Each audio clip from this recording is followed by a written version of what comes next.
SHINTONE comprises of the most influential manga of all time, mostly known as the Big Three. Supercilious with their continuous reign, SHINTONE on each opportunity has given its fans the ability to go beyond the pages and visual stimulation into the realm of virtual simulation, practiced by the art of holding a controller known as playing video games. Each and every one of these anime video games derived from SHINTONE has done nothing but help the franchise's exposure with their fantastic execution of gameplay and style. Except only half of what I said is true, and generally none of it is true for One Piece games. Which leads me to my next statement. One Piece games are cursed. This is not one of your typical cursed images.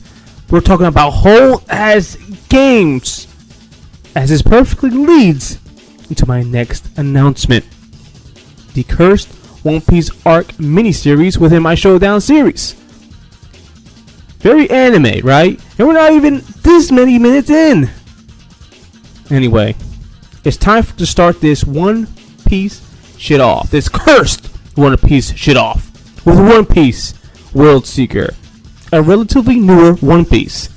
But SHINTONE, I hear you say, wouldn't you want to start with the older ones first? There's a reason why we're starting off with World Seeker. It's all going downhill from here. One Piece World Seeker was released on March 19, 2019 worldwide. Unless you're in Japan, you get it a day earlier. Since we're here, I guess I'll give you an idea where I was at the time of this release. Simply put, I was focused on the wrong things. In fact, I think the anime gaming world in general was on this Jump Force Daze. World Seeker came to win though. It did get DLC expansions that we will cover. It seems like the devs were really keeping themselves busy post-launch. And speaking of, Gamebryon is the devs of the day. Naturally, one may ask if they have a previous experience with the franchise. And I was surprised at how many One Piece games Gamebryon done. And it dates all the way back to the early 2000s. 12 plus One Piece games came out of their ass. Astounding. Unlike this game. This is, in fact, the very first One Piece open world game. As you see from the menus are fair. For this type of action-adventure experience, from top to bottom, continue, new game, load, DLC, free battle. Oh, that sounds interesting. Let's see what that is. Wait, it's just a glorified demo. Off to a great start here, fellas. I guess we have no choice but to play the main campaign. If you know One Piece, you know it's one of the big attributes is its storytelling. How Oda laces a continuous foundation through backstory, foreshadowing, character interactions that play into the narrative of finding the One Piece and becoming king of the pirates. So there's a natural expectation that the game experience at hand has to honor those values and even to an extent the execution of them. Yeah, execution of the best-selling manga of all time. You could say that's quite the burden. It is. So the go-to solution in games to make something fun and honor what's happening in the now. This gaming philosophy, you could say, works for development and marketing reasons. But for One Piece, it's been biting it in the ass hard for years. It's part of what makes the curse. Then you get to World Seeker, where we get our original story, original characters named John A. and Isaac, designed by the man himself, Oda. It seems as though we are getting the One Piece movie treatment. Finally, a One Piece game that explores its world that can reasonably fit within the canon, if you so choose it. Nope. We get an oversaturated, yet undercut snorefest of a story that nowhere near extricates the gold opportunity that it had here. The story contains 17 chapters in which it promises an unraveling of a mystery about the prison island. Now it nowhere near promises a satisfying one. The prologue begins as you fall from the prison island to a body of sea below. Yes, thousands and thousands of feet above ground, treated like nothing. To be fair, that's a series problem. So at least we can say is following source material. Luffy finds himself on a small beach, but how? He landed directly in the water. How Devil Fruit's users function is this. Once you eat the fruit, you lose the ability to swim in the water. AKA, you can't fucking swim. No, he should be fucking dead, but no, his savior, Johnny, saves him from death by drowning. What an insane coincidence that we meet the second original character mere minutes or even seconds after the other one. As well as that very character saved Almer, a main hero, by pure chance. I hope these strings of coincidences don't affect the story too much. After Luffy makes it very clear that it wasn't his intention to land on his island, and he doesn't know where the fuck the stones are, or what the fuck they are. He asks his savior and NPC friend where his crew might be, and Chopper? Yeah, I know Chopper. He's in Sapphire Town. Well, thanks, Johnny already knows who Chopper is and where he is.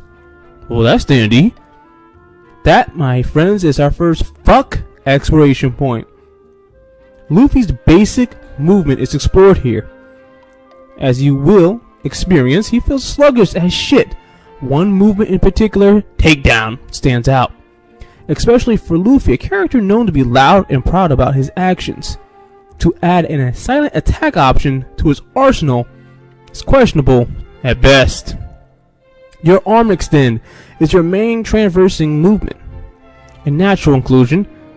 As we head to the church mission area to meet Chopper, we get ourselves into a tussle with some aptly named soldiers. Sailors, and their weird arm movement. Here we learn enemies use sea prism stone bullets, so their efforts won't be bouncing off this rubber man. As will to dodge a speedrunner's best friend for this game. And Chopper's been captured in a naval base that's literally around the fucking corner. What? We forget he can fight or something? In order to find him, we use observation hockey. Whoa! Observation hockey. Get out. Let's see what interesting ways they implement its detector mode. Tried my best not to say this, but they stole the still shit from the Arkham series.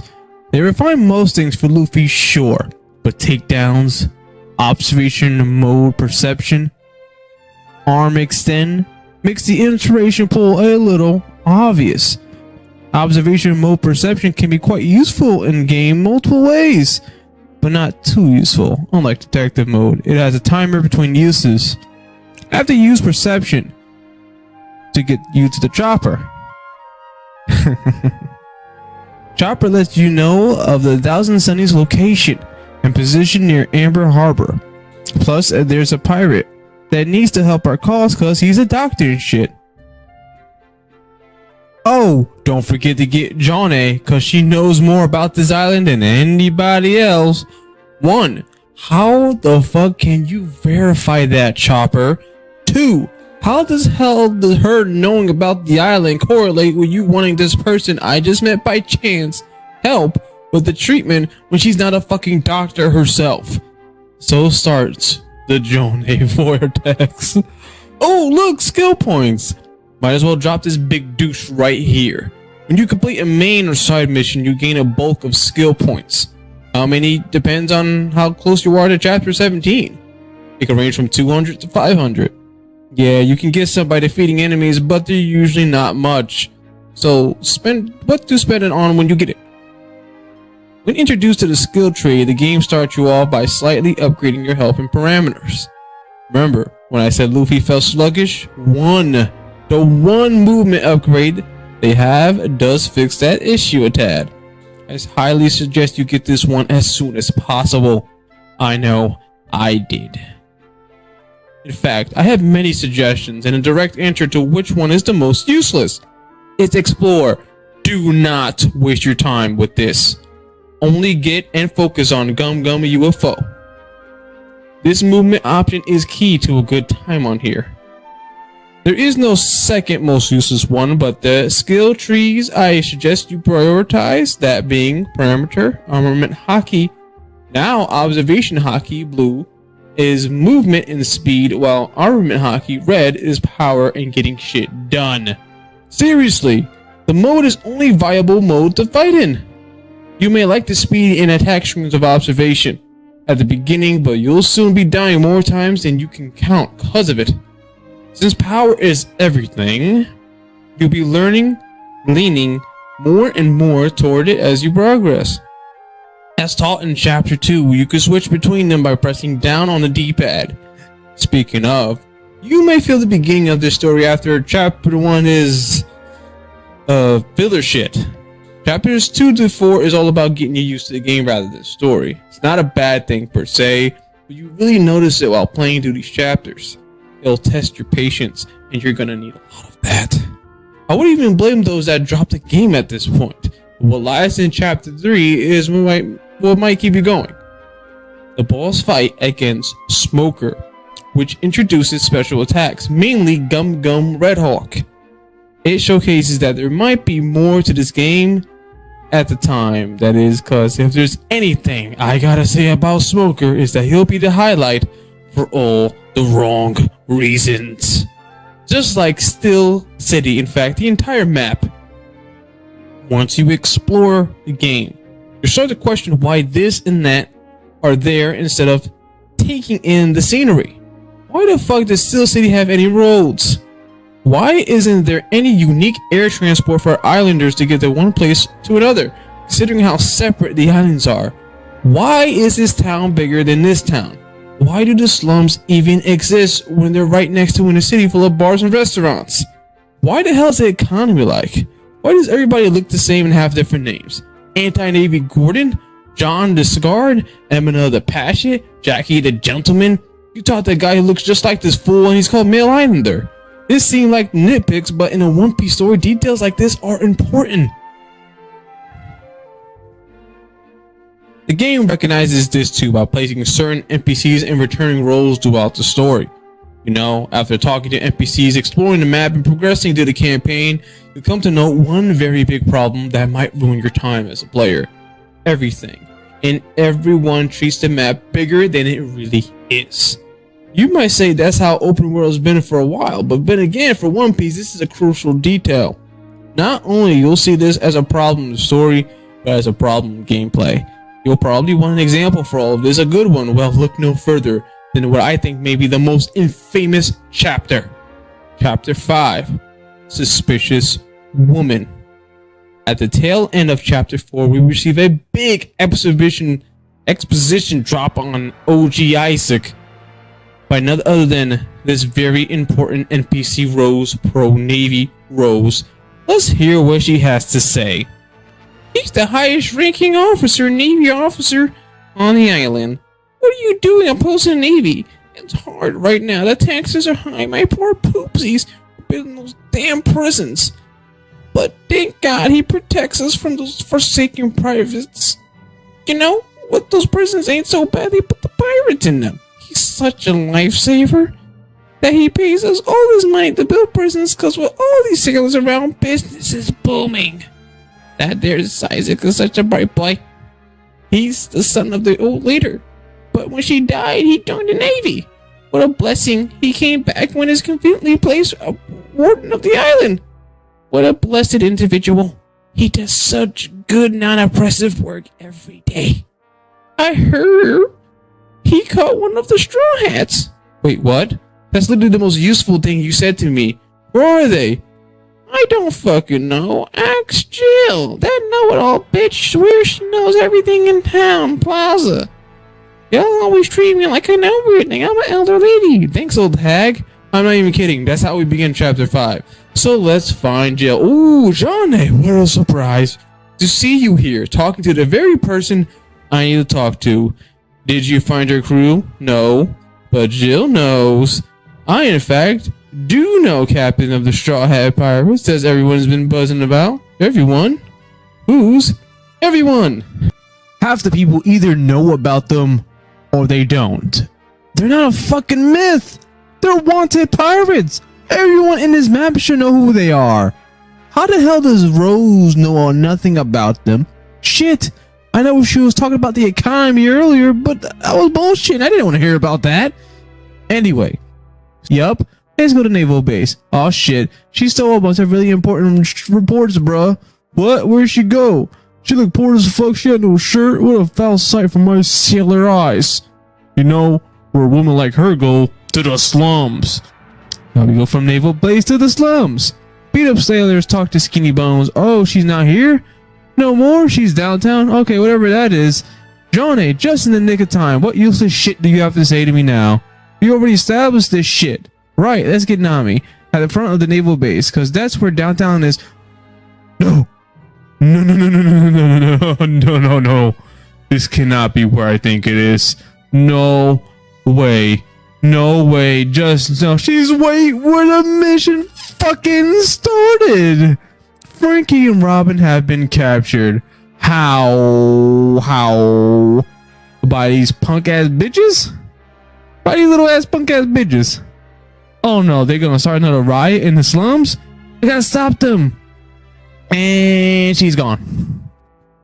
We don't see her walk. We don't see her run. She's faster than the speed of light because we don't see shit. Guess what? We have to go back to the slums again to save her sorry ass. This entire chapter showed you everything wrong with this game. The tell don't show. The tell don't play. Constant back and forth. Characters who play a role in story who don't get an OG design. Scenes where they're cut scenes, and of course, where there should be cut scenes, and of course, the annoying, intrusive Johnny Vortex. You can't get a break from her cursed ways of appearing anywhere and anytime you do. It got to the point where I thought she was the enemy trying to cover her tracks. Unfortunately, that is not the case. After finishing the story, I realized that her appearing everywhere was just the dev's terrible way of forcing connection between the Straw Hats and Johnny. Forcing terrible character moments, like between her and Luffy at the graveyard, where Luffy gives her his hat. It is not even played off like a callback, but an incredible insult to a moment between Nami and Luffy during Arlong Park. It comes off as undeserved and annoying. You know what else contributes to the countless annoying shit this game has? The treatment of the Straw Hats. Let's roll back to that tell, don't play statement. Out of all the gripes with this game that I pointed out thus far, this gripe is definitely universally agreed upon. The Straw Hats utilization is bare minimum. The only purpose they serve is to give you extra shit to do for basically nothing. Yeah, you get one-on-one time with a Straw Hat at the offset of it being just a side quest, which are optional and can't be missed. Sure, you get the main missions uniting the Straw Hats, but it's just the main mission comprised of side missions. This is mostly done to get the story. Let's get to the story already, and instead of wasting chapters saving them, Chopper and Nami get their own missions dedicated to them, while the rest get wrapped up in chapter 6. Best one probably being Frankie's rescue mission to Sea Prison, being a nice nod to Impel Down. Ghost Identity. Where you go towards the graveyard, to the pond, back to the graveyard, and Pop's Brook. Okay. You think out of nowhere shit is embarrassing? Nothing beats Navy directives. Where's Sanji? Literally runs up out of nowhere towards Johnny. Of course. Don't forget about our boy Usopp staying around Johnny. Oh, Jewel Mine telling us Usopp's digging up some dreams. Oh, we see jack shit.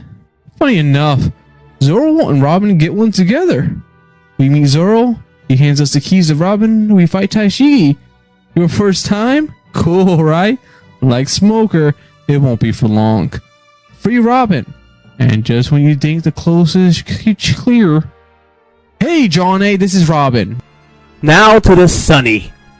You know what's cool about a ship? Well, don't ask the devs, because they'll probably tell you, docking it on one side of the map for the entirety of the fucking game. Sunny stays stagnant as your base of operations, I guess you can say. Here, Frankie is equipment and materials expert. What? Well, this is something I purposely neglected to mention until now. While you branch out and explore the map, by either finding a twinkle on the ground or a treasure chest around. You will obtain either a material, plant, recipe, or ingredients, all of which gets used poorly. Now, equipment is easy to understand. You get the proper materials and plans, you get Frankie to make his magic happen. Either to make you a ring, a bangle, a badge, a belt, and choker, or holy shit, a costume, which you can access by the door near Chopper on the Sunny. This is one of the best things about the game. The variety of costumes is quite good, being most come from a One Piece movie like Film, Gold Z, or Stampede. While others are original to the game, like the raid suit. It's too bad we can't experience that with other characters. But that's when Usopp comes in. Psych, bitch, he does the same exact thing as Frankie, not even 20 feet apart. I guess when it comes down to choosing, it depends on who you like more and who charges you less requirements. Now we move on to Sanji, and it sucks. No other Straw Hat is playable in this game. We have to wait to play as Zoro in the DLC, and I can't stop thinking about ways to make other characters playable while bolstering the game itself. How Frankie could have been utilized better if the ship could function, fighting other ships, showing wear and tear in a progress while moving around the map to other islands. Since he is tied to the ship, cause you know, he built the fucking thing, and the ship is docked, that kind of somewhat makes him docked as well.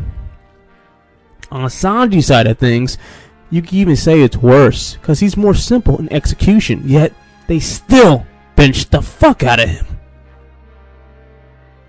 Sanji is regulated to send the crew members on an exploration. For each character is something different. Zoro is ore and metals, Nami is gems, Usopp is leather, Chopper is plants, Robin is threads and fabrics, Frankie is lumber, Brooks is fossils, and yes, the man himself is ingredients. This wouldn't be too bad of a thing if, one, Sanji had something else to do, well, like cooking recipes you received and giving it to Luffy cutscene collectible style. And if these items had actual gameplay meaning, like you have to hunt, fish for, mine. I shit you not. While writing this down, I realized there are no animals present in the game. Holy fuck. And 3, if they didn't take 10 real life hours to get jack shit done, what the fuck were they thinking? Who's gonna use this? Oh, if you send Frankie out, guess what? You only have Usopp. Oh, that's why they did that. Still dumb. Still dumb. Maybe even as dumb as the Sunny. What's wrong with the Sunny? Well, nothing really. It's just the size of the mofo. The Sunny is too small. I'm not sure what the thought process was here. Maybe because they thought since the Sunny wasn't going to be used, we didn't have to follow the exact measurements. Probably. If you don't believe they scaled it down, take a look at this shit. Yeah, look at that. They scaled the fuck out of this. I guess they must have thought that, hey, you can't explore inside if you're too big to do so. Isn't that right, Luffy? Yeah, that's a terrible Blackbeard. Surprisingly, he doesn't show up. And I say surprisingly because it's like everybody and their mother shows up. Obviously, except his mother and hers. Wait, what?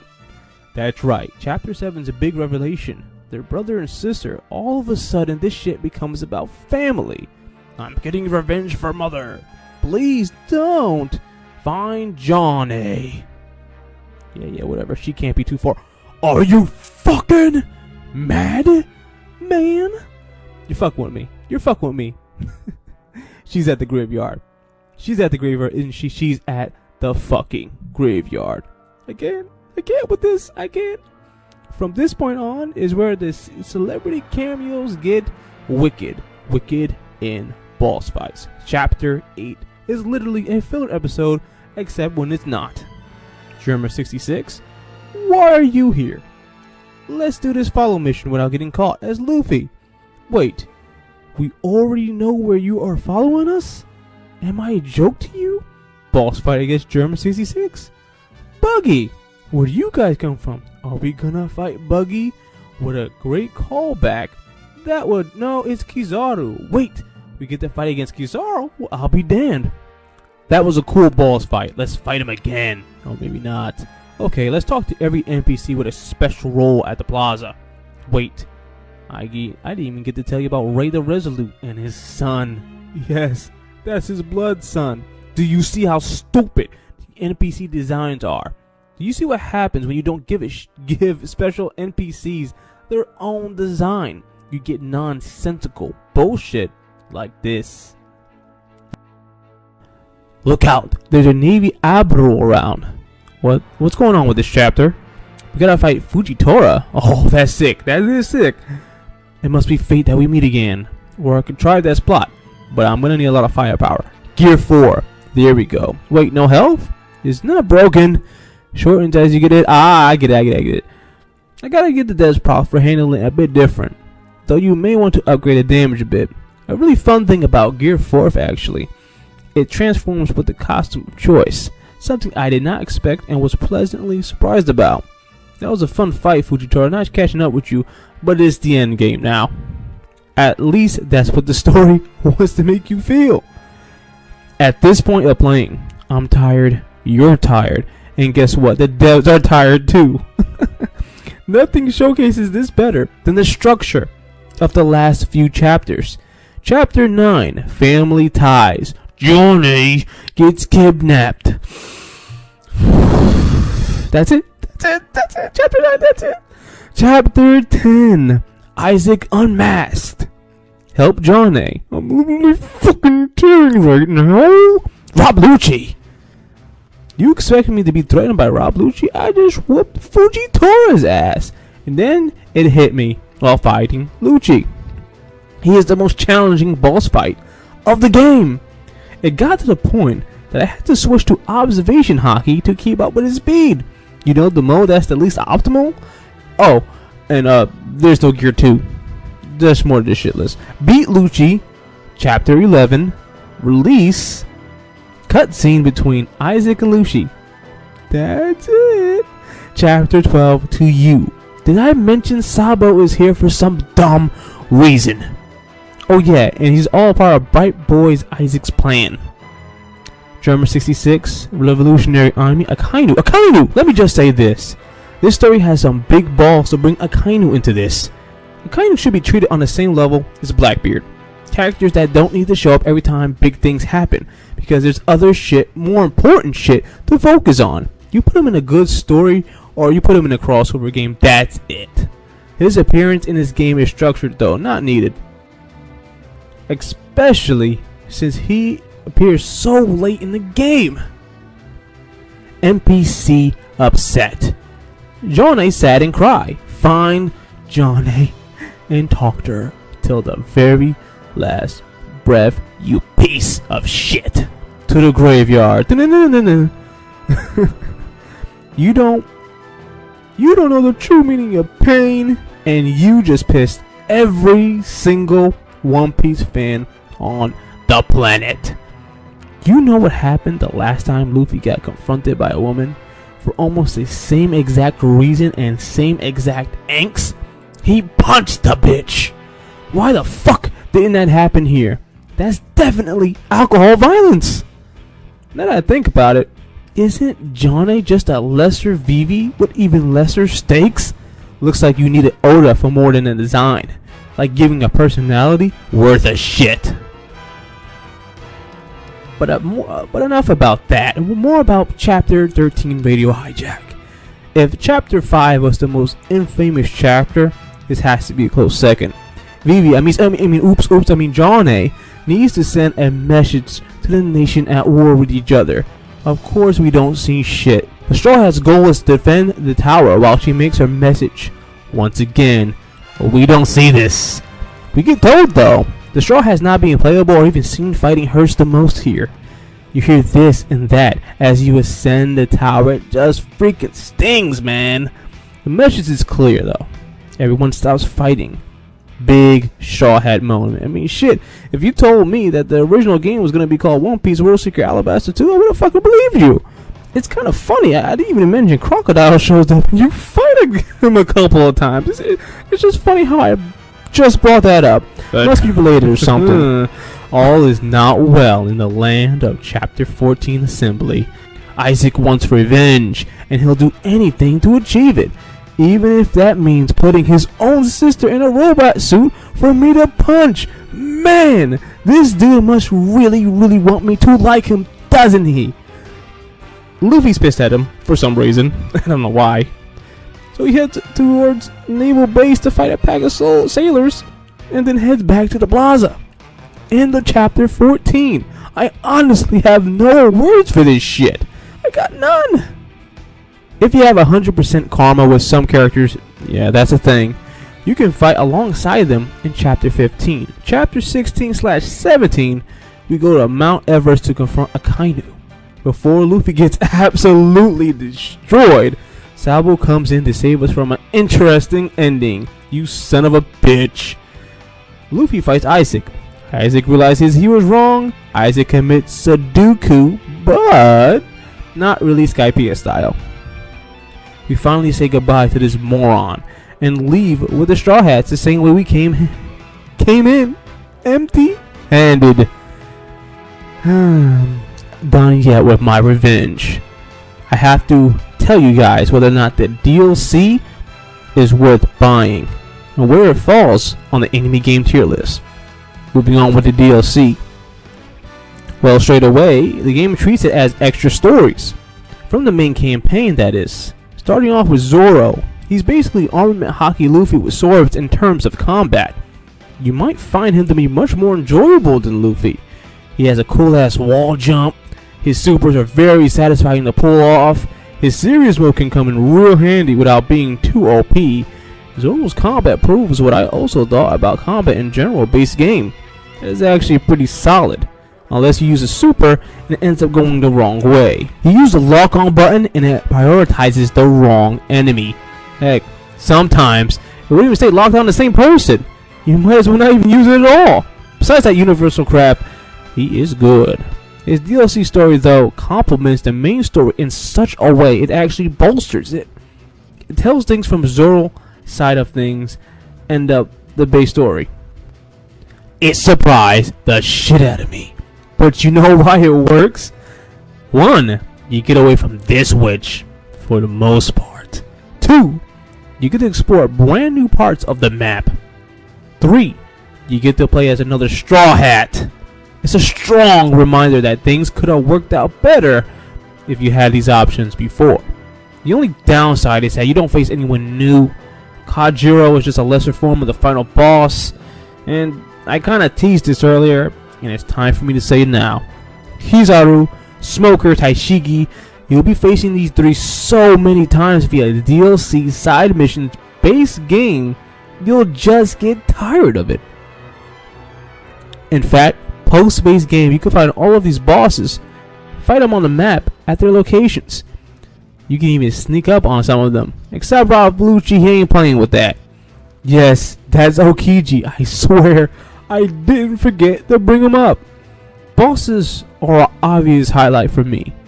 If you can stand the base game and want to know what a taste of what it's like if the game was actually good, Zoro DLC is perfect for you. In my humble, very humble opinion, the best DLC. You know what that means. The other ones are shite. They're shite. 2 characters that had no right to be in this game getting DLC. It won't end well. Sabo might be the most controversial one, mainly due to the difficulty curve, combined with the fact that he's ass. Everything he could do, Luffy could do better, more efficiently. It's actually fun. Sabo's a fucking nightmare. Depths purposely made him weak to give the player more of a challenge. Boy, does that backfire. You can't even upgrade him to a reasonable level. Your supers are the only thing that can pack a punch, and even then is still not much. There's nothing here to really make you like Sabo. You feel like his entire story is a waste of time. They must have forced all this possible reaction, cause I feel like last minute they added Katakuri boss fight. He was hot as shit back when this game released. One of the best One Piece fights ever. So this move was optimal in getting people to buy this DLC. Perhaps it was too optimal, cause this shit feels like a cash grab. The only positive thing I could get out of this is we get to explore more of the underground map. which I have to mention. If you unlock a place in DLC, you can explore it with Luffy in post-game. A great way of rewarding the player. You can reface the bosses as they appear in these areas. Before I move on to Law, I gotta say this. Fuck Topaz Mine Shaft. The absolute hardest part of the entire game. It took me 9 hours on Twitch to beat it. And when it was finally over, I had to face Rob Lucci, the best / most challenging boss, and beat him twice in a row, the second time being under a 2-minute time limit, with the worst character in the fucking game. Like I said, a nightmare. So where does this place Law? His combat, for starters, feels much better than Sabo's, but not as good as Zoro or Luffy. The fact that his story starts in the sky I thought was cool until I realized after I beat the DLC that I completely missed all of Law's missions in the base and missed the Sky Island trips. Just like that, I learned that Law DLC didn't really add shit at all besides a new bland Sky Island. There's not even an Eneru boss fight. The only thing I really took from Law's DLC is Rule, an NPC given OG design. It tells me that the devs understood what the problems were and are possibly willing to fix it in a sequel. And ain't that the $1 million question? Does it deserve one? I say yes. Only because this game has a great foundation to build off of, as tradition on this show. And these type of open world games allow me to list a bunch of sequel improvements which I feel will help the devs make a better game. 1. Make the map 5 times larger, maybe even 10. With the story focused on culture with 4 different regions. 2. Make all the Straw Hats playable with their own set of interactions with the map. 3. Have multiple animals to be hunted, fish to be fished, while actually playing it. 4. Make the Sunny fully accessible, playable, and able to get damaged in real fights. 5. Make the map alive, full of people with buyable clothes and equipment, etc. that actually matters. 6. Make it co-op friendly with up to 9 friends. Everybody can do their own thing on the map. 7. Make it real time with consequences. Every decision counts. Night and day cycle. 8. Make underwater segments that the Straw Hats can explore. And 9. Increase enemy variety. Each Straw Hat has a weakness against certain foes. And lastly, 10. Diversify boss fights. Create an environment where players have to plan to win. I hope that covers it all. And ladies and gentlemen, it is time for us to do the final grade. Alright, so One Piece World Seeker is in fact B tier. All the things I said about the game, it does have untapped potential. And yes, it was very, very, very close to being a C tier service level game. But it has really good potential. And as the first open world One Piece game, it is playable. It has some replay value. It's kind of shit, I'll be honest with you. The game should definitely be C tier. But what keeps it from being there, it barely crosses the B tier like I said. It's a B tier game. Does this break the One Piece curse? Absolutely fucking not. It might just be the highest One Piece game on the list. You never know. And if you're from the future, you might know. But what is there else to say? I mean, I forgot to mention there was OG music from Kohei Tanaka. That was big points, but you already graded it. There will be more One Piece games to explore. If you haven't already, hit that like button. Cause true villains stick together. We got more cursed One Piece games to explore. So stay tuned always on SHINTONE Arcade exclusively for the SHINTONE breakdown, a deep dive review of more One Piece games on Showdown Zone Revengeance. Also, tell me where this game ranks on your list. That's going to be very important and plays into the Aftermath episode. Anyway, till the next confirmation, I'll be seeing ya. Peace. Don't you want a rematch?